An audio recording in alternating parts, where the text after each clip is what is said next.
belum? Karena kesadaran kognitif kalian masih berangkat dari intimasi sosial yang normal. Jangan salah.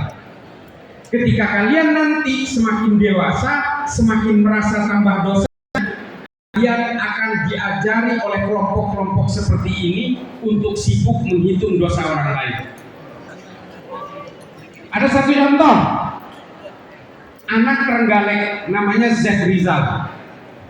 Dia juara Olimpiade Matematika Ukraina ketika.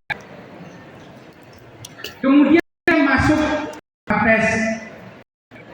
Dia masuk karena apresiasi di Fakultas Kedokteran Universitas Airlangga. Nih, adik-adik yang Fakultas Kedokteran. Ketika dia itu masuk ke UNER, Fakultas Kedokteran, dia mengikuti pengajian ekstra kampus. Tahun 2015, ketika ISIS sedang mengalami jayanya di dan Suriah, Baghdadi memproklamasikan sebagai satu-satunya muka bumi, dia terpengaruh. Dia berangkat ke Suriah. Nih, anak pinter nih. Juara Olimpiade Matematika di Ukraina, dia Fakultas Kedokteran UNER, dia diterima tanpa tes karena apresiasi kecerdasannya. Berangkat ke Suriah karena dia meyakini bahwa Abu Bakar al-Baghdadi adalah khalifah yang dijanjikan. Berangkat dia. Sampai di sana dia bakar paspor, sampai di sana dia belajar bongkar pasang senjata dan kemudian dia berperang di Mosul di Irak. Ini Z Rizal. Tahun 2018 salah seorang sahabatnya mengirim foto ke keluarganya di Trenggalek. Gambar waktu itu tahun 2018 Z Rizal sudah buntung kaki kanan. Ini cerita yang sebenarnya. Kalau kalian menganggap saya bohong, saya bersumpah. Wallahi, ini ceritanya yang sebenarnya. Kakinya buntung yang kanan, terkena ledakan bom ranjau dari pihak Kurdistan di Mosul di Irak. Sampai saat itu hingga kemarin tahun 2022 nggak ada kabarnya, nggak ada foto, nggak ada cerita. Kalau dia ada di kamp pengungsian entah di Idlib, di Raqqa atau di Al-Khol di Suriah, nggak jelas. Sampai tahun 2022 ada berita dia terdampar di Benghazi di Libya. Bulan kemarin saya berangkat ke sana. Bagaimanapun ini adalah anak bangsa, meskipun sudah stateless, sudah kehilangan warga negara.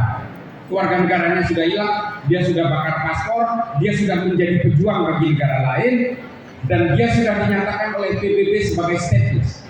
Orang yang berjuang bersama ISIS oleh PBB dinyatakan kehilangan warga negaranya.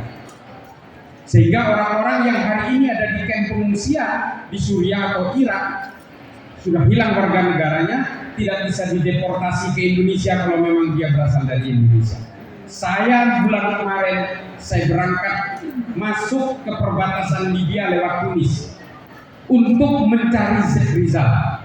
Saya punya keyakinan anak ini masih bisa disadarkan, anak ini masih bisa dimanfaatkan oleh negara ini kecerdasannya, sehingga saya mencari ke sana. Melalui perjuangan berliku selama 2 hari, saya sampai ke perbatasan. Saya diam-diam ke sana mencari Z Rizal. Di sana saya ketemu dengan temannya dari Inggris, bule, tapi dia juga pejuang ISIS, mu'allaf yang dibohongi juga, terpapar di sebuah masjid di Leeds. Dia percaya waktu itu bahwa ISIS adalah khalifah yang dijanjikan dan ISIS adalah akselerator khilafah di seluruh dunia. Dia percaya itu. Dia bercerita sambil nangis di perbatasan di sebuah kota di Tunis, namanya Sfax. Bukan Fak, tapi Sfax. Karena sering diplesetin, bukan jorok, sorry. sering diplesetin oleh pejuang-pejuang karena Sfax ini adalah kota paling moderat di Tunis. Oleh orang-orang yang ekstrim, radikal, diplesetkan menjadi begitu. Di Sfax saya ketemu dengan salah satu orang dari Inggris. Dan ketika dia bercerita, dia sambil menangis, Zed Rizal sudah tewas di pertempuran terakhir di Rokko, menjadi pelaku bom bunuh diri dalam satu pertempuran terakhir ketika ISIS tumbang di Suriah. Dia kemudian zero sum game, dia menjadi pelaku bom bunuh diri. Ini adalah perjalanan panjang dari seorang yang tadinya berangkat dari keluarga moderat, keluarga biasa saja, keluarganya adalah seorang petani di Trenggalek, dia punya kecerdasan luar biasa yang seharusnya bisa menjadi maslahat bagi seluruh umat manusia, tapi kemudian dia terpapar oleh ajaran-ajaran sejenis ini. Tolong adik-adik sekalian, jangan pernah tertipu oleh gerakan-gerakan politik yang mengatasnamakan agama. Agama mengenal brutalitas ketika dia diseret paksa ke dalam kepentingan-kepentingan politik. Catat, Hizbut Tahrir, Ikhwanul Muslimin, kelompok-kelompok hari ini menggunakan Islam sebagai tunggangan politik akan memperkenalkan kalian kepada kebencian dan caci maki. Setelah kalian mengenal kebencian dan caci maki, kalian akan melegalisir aksi-aksi kekerasan.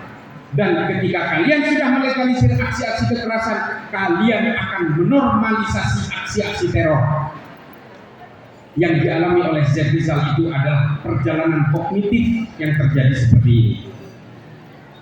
Adik-adik sekalian, bukan hanya yang mengatasnamakan Islam hari ini. Semua agama mengalami kerentanan yang sama. Bukan hanya Islam yang menjadi teroris, bukan hanya Islam. Teroris di India beragama Hindu, teroris di teroris di Myanmar beragama Buddha, teroris di Eropa beragama Kristen, teroris di Amerika juga beragama Kristen, teroris di Amerika Selatan juga beragama Katolik.